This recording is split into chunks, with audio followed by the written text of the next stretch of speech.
Salem Sivaraj, Siddha, Homeopathy, Naturopathy, Yoga Medical College. Government fixed fees only. Contact 98427 21500.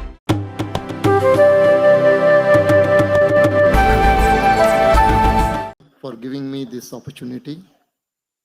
I am indeed feeling blessed to stand before all of you. But I have a strong confession to make. I am not an orator. So you will have to forgive me for whatever problem I have with my flow of the talk. So the talk is about pseudo-rationalism and pseudo-social reforms. So the pseudo-social justice and pseudo-rationalism are the two cornerstones of the Dravidian movement. When you look at actually the core essentials of the Dravidian movement, we may have hatred for them, we may have aversion for them, but we have to understand them.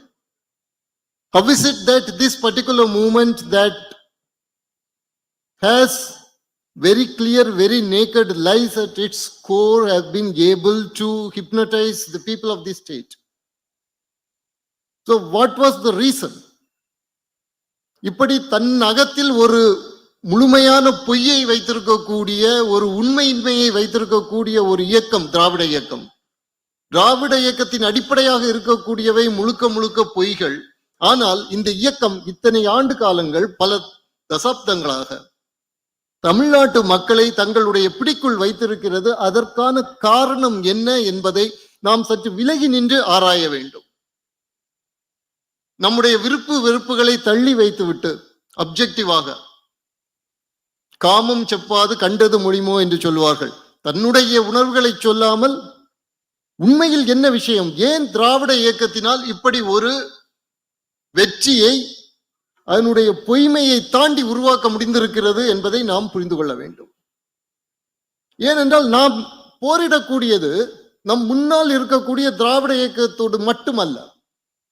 அந்த திராவிட இயக்கம் என்று நாம் முன்னால் பார்க்கக்கூடிய விஷயத்திற்கு பின்னால் இருக்கக்கூடிய திராவிட இயக்கமோ தமிழ் தேசியமோ எந்த ஒரு பிரிவினைவாதமோ அதற்கு பின்னால் இருக்கக்கூடிய ஏறக்குறைய 200 ஆண்டுகள் பழமை வாய்ந்த காலனிய சக்திகளோடு நாம் போரிட்டுக் கொண்டிருக்கிறோம். The kernel behind the Dravidian interface is almost 200 years old. It is the colonial evangelical machinery, not machinery, the complete system that is there. It is academic, it is in the media, it is in the politics, it is in the society, in the form of activism. In the combined structure, we are actually fighting against. So we have to understand what actually makes it work. To understand that, we go into, in this particular presentation, we go into the history of actual rationalism. What is rationalism? What is the cultural and the historical context of rationalism? So we go there. How do we go? Can someone change it? That will be better actually. Can you go to the first slide? Yeah. Okay. So when we talk about rationalism, we have to understand. We can go to the first slide actually. Yeah.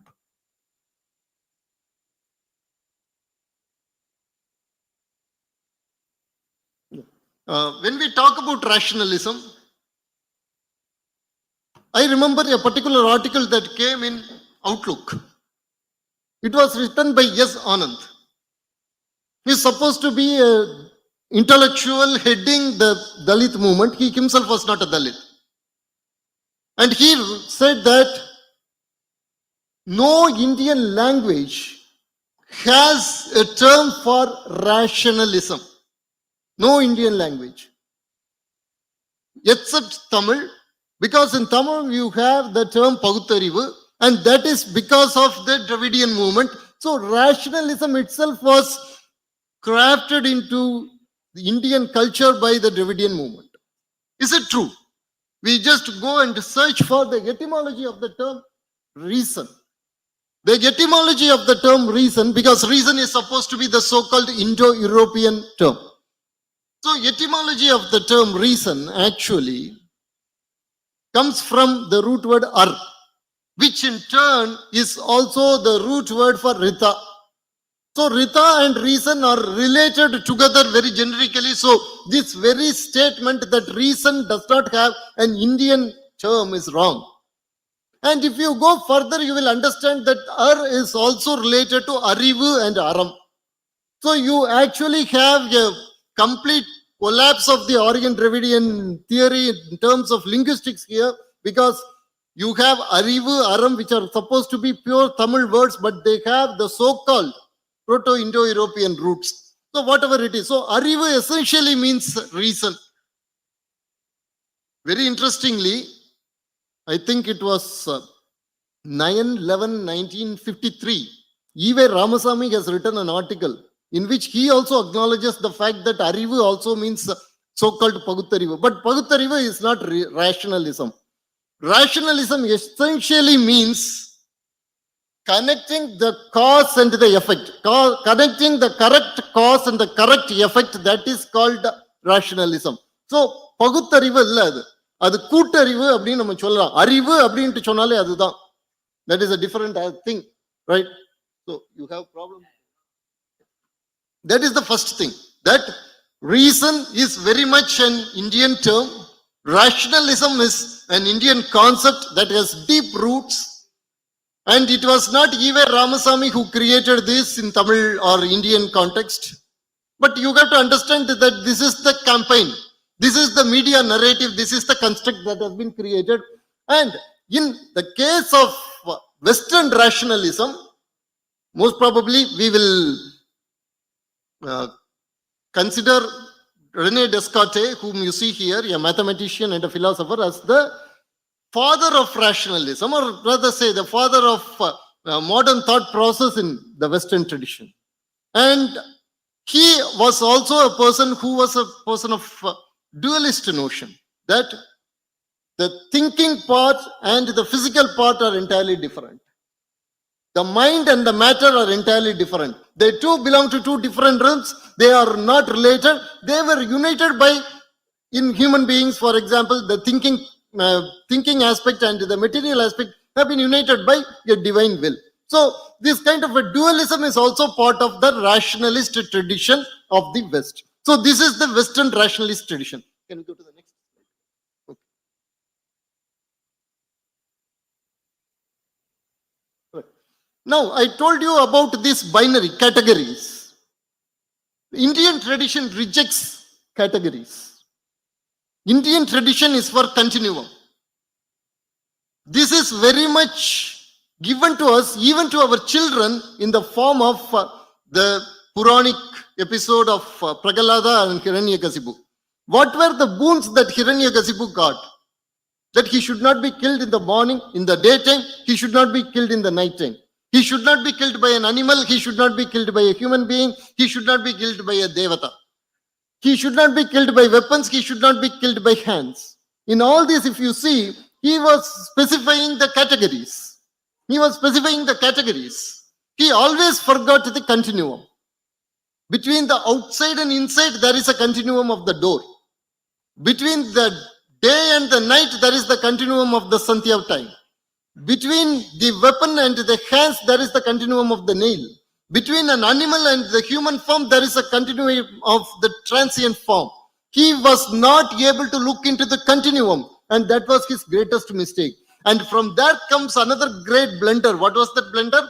I am your creator, I am your father, you should worship only me. நான் உன்னுடைய கர்த்தன், நான் உன்னுடைய தகப்பன், என்னை தவிர உனக்கு வேறு தெய்வம் கிடையாது. That was the basis of Hiranyakasipu's blunder. And this blunder also has another one problem. The problem is that it rejects the omnipresence of the divine. This is another important aspect of Indian culture alone, as far as I know.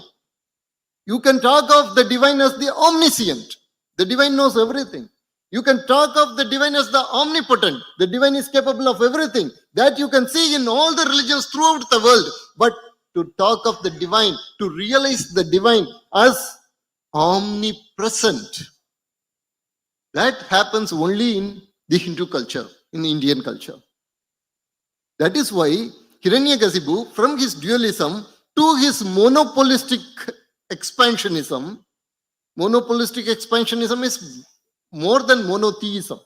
You say in monotheism, at least you say there is one God. That's all. In monopolistic tendency, what you say is that there is only one God and that is my God.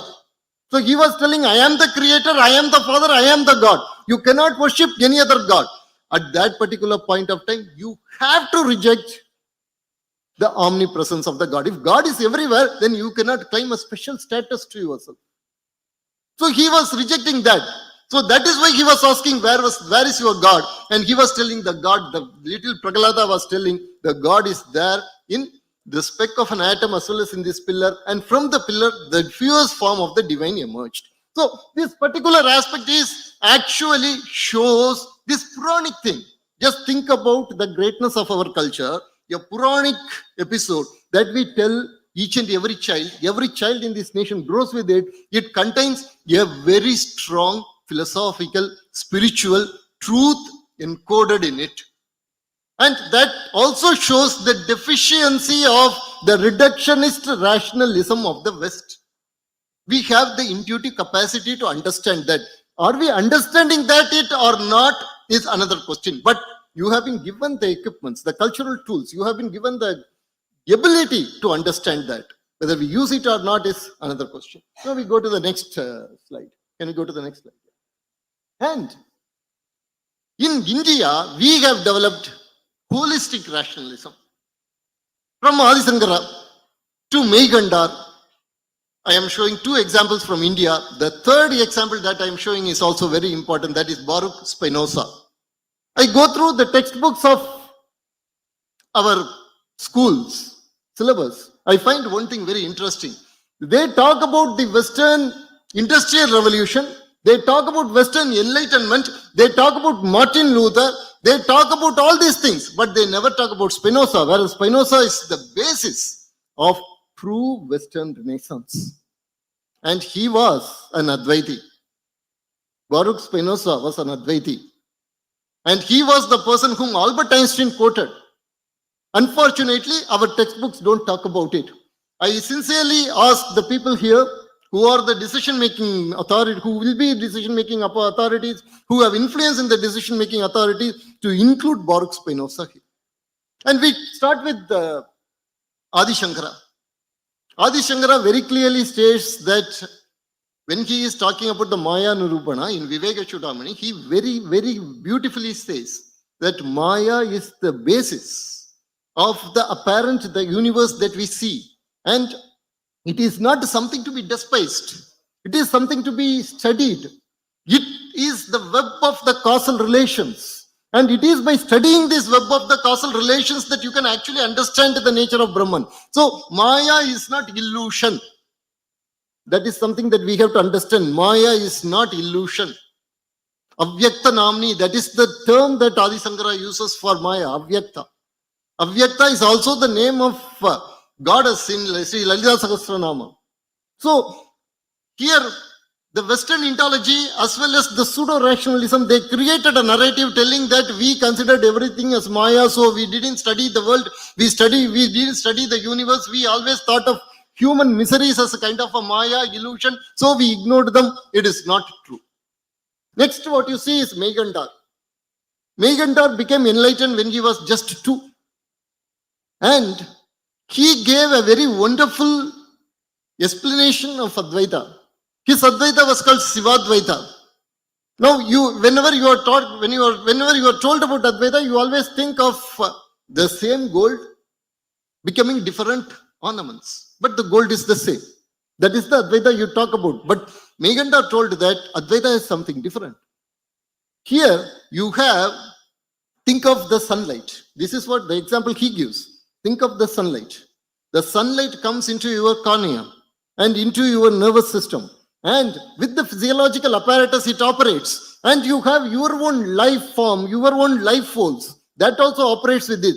At particular point, the light from the sun, your own vital processes, your own cognitive apparatus, they all become one to create an experience, qualia.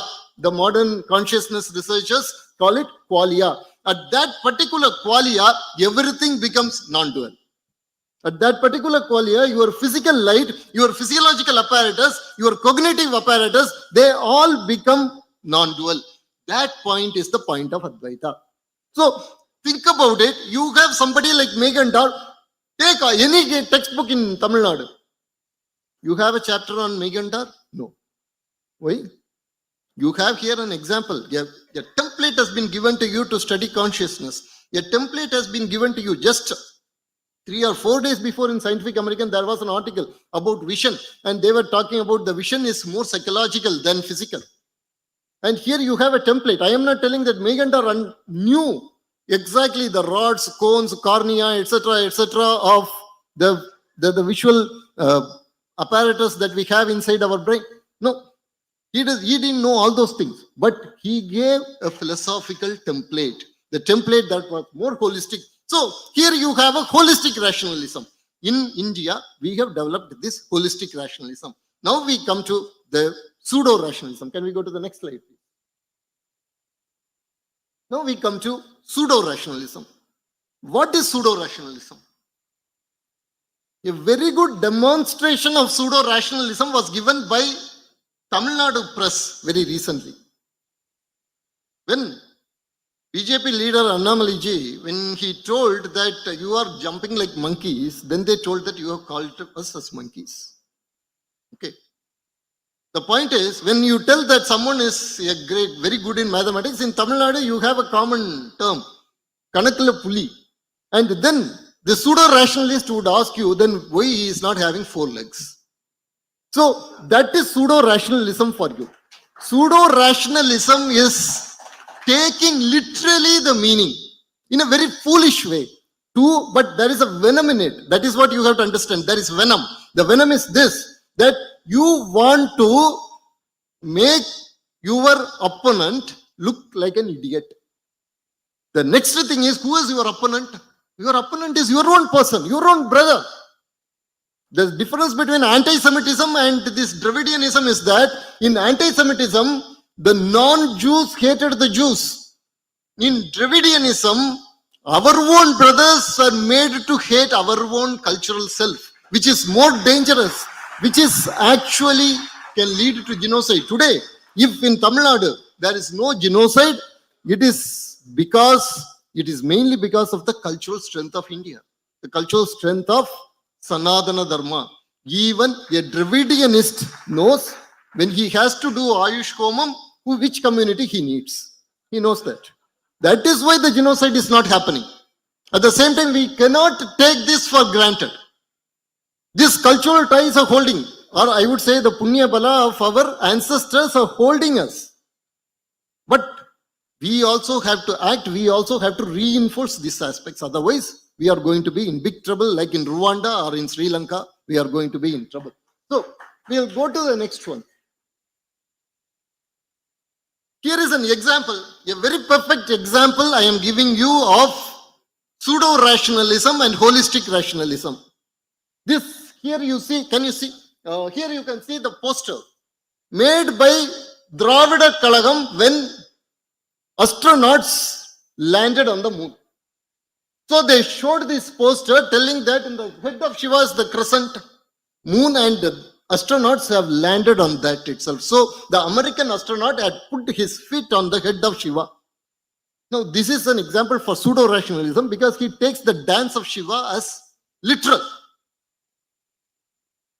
As any of our great saints, have they told that this dance is literal, that the actual moon is on the head of Shiva? Has any of us told us? We'll come to that later. But just think about this. Here I have 3 examples. One is by Ilya Prigogine. Ilya Prigogine was a Nobel laureate. He was working on the dynamics of molecules. He wanted to publish a book on thermodynamics. The book is on thermodynamics. The book was not on Nataraja. The book was not on Indian culture. It was on thermodynamics. And what is the most beautiful dynamic image of that particular domain that he was researching he got? It was Shiva's Nataraja. And you have another one, ecologist. He was studying the ecological aspects and he saw Shiva as the great metaphor for ecological dynamics. And you have Fricho Capra who was studying the particles. the dynamics of the subatomic particles, and he also came up with the dance of Shiva as the metaphor. Think about it. Again, I am telling you, this is something that we have to be very careful. We cannot allow pseudoscience to enter this. This does not mean that atoms are dancing like Shiva or anything. It does not mean that our ancestors knew about electron, protons, or quarks or string theory. It is not that. It is that the dance of Shiva is always evolving with the enlargement of the human knowledge. They have created a beautiful form like this for us. And what do we do? What do? We demean it with this kind of posters.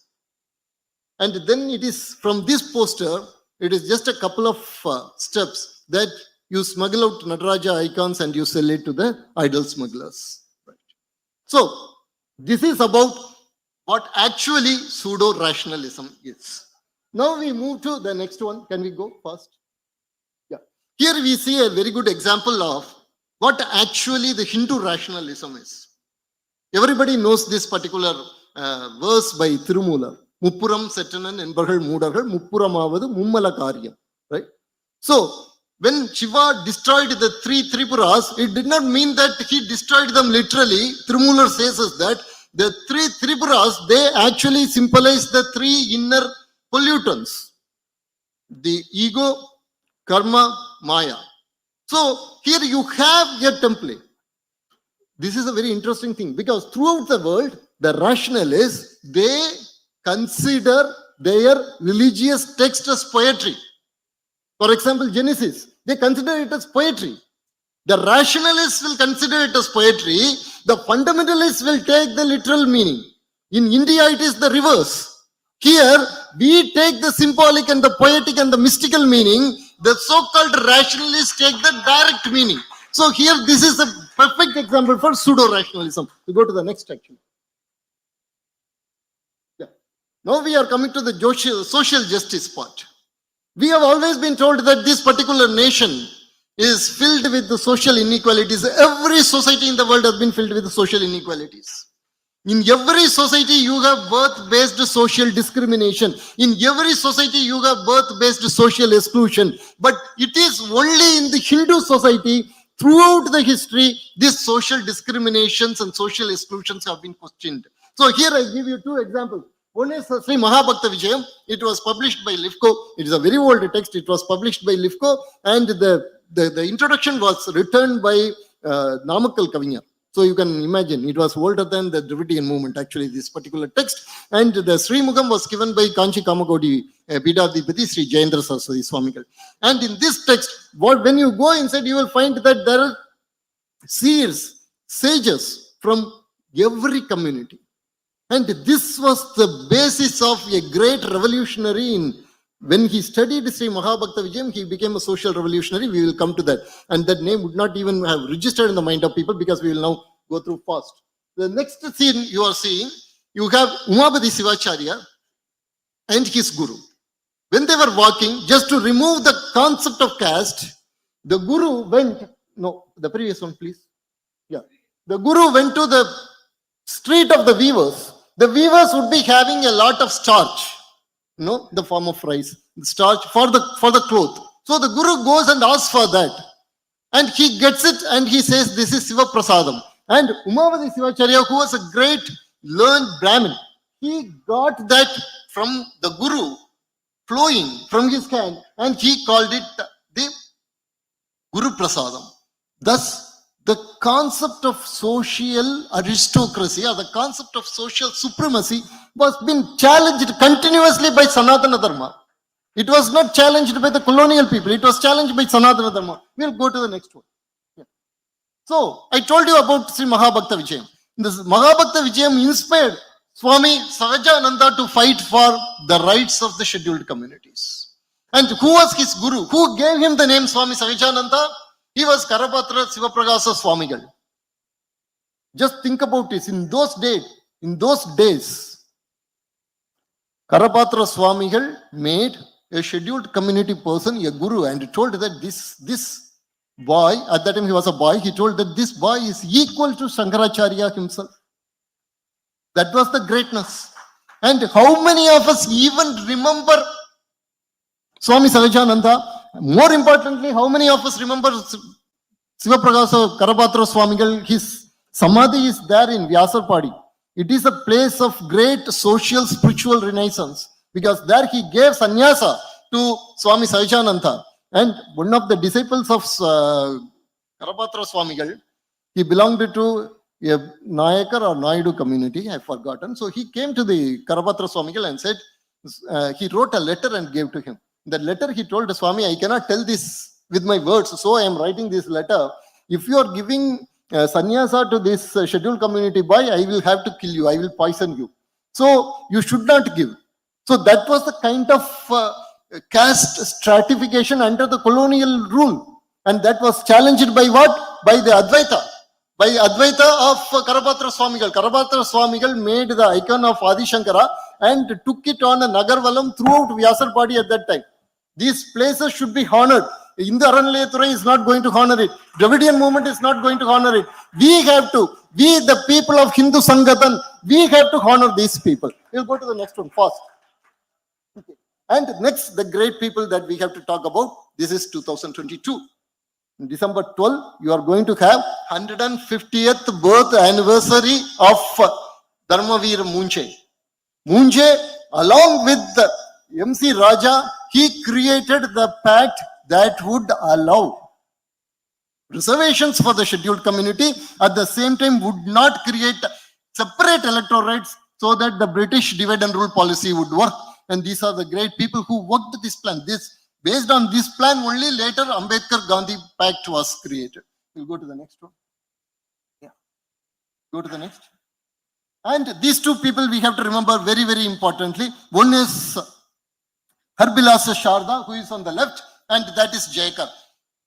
The pseudo-social justice movement always talks about one particular thing, that they were the people who were at the forefront of women liberation. Today we have got a lot of women here. They all owe their presence here, not to E.V. Ramasamy, not to the Dravidianists, but to this person, Harbila Sarda, because he was the one who stopped child marriage. And he wrote a book. The name of the book is Supremacy of Hindu Civilization. So you have a Hindutvaite who actually bought the Sardar Act, which liberated the women. Then you have Jayakar.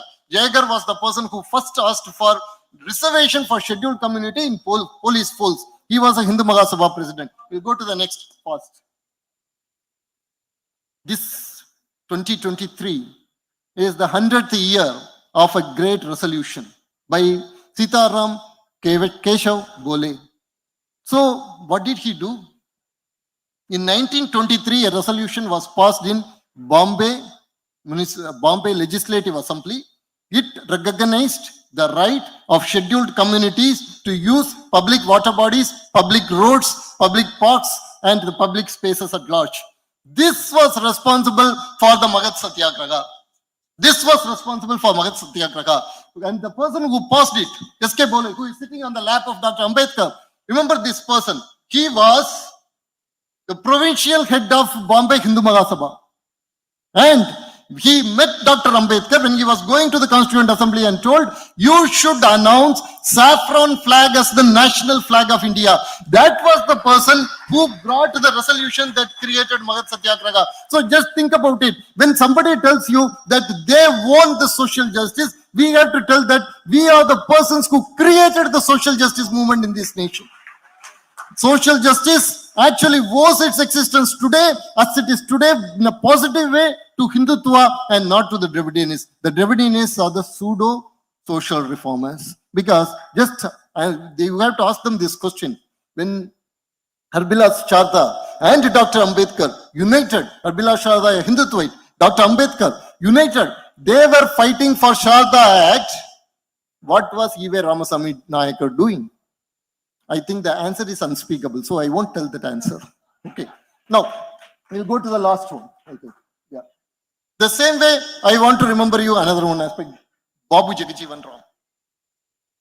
There was a book written about BJP by one Vinay Sithapati. He is a professor of Kalinga University, Ashoka University, or Ashoka University. So you would be knowing, typical liberal person, and he has brought out an important thing.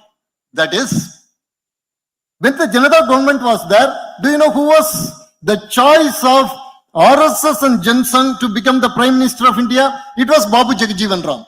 Had RSS and Jansang then became BJP, had they had their way, India would have got its first scheduled community Prime Minister, Babu Jagjivan Ram. When Babu Jagjivan Ram wanted to pass a resolution against untouchability, when he was young at Hindu Mahasabha, it was Pandit Madan Mohan Malaviya who stood and supported him against the orthodoxy. In the same way, you have Suraj Ban, who was the national chairman of scheduled community. He was a RSS Pracharak. And it was during his time that he understood what was the problem in rural India. He told that lands should be given to the scheduled community, and he took action also. So in all this, what you are seeing is that we have contributed solidly to both rationalism, holistic rationalism, and true social reforms, true social justice. Never let the Dravidian movement, the Dravidianists, cheat people with their lies again. Because I want to end this with one very strong statement.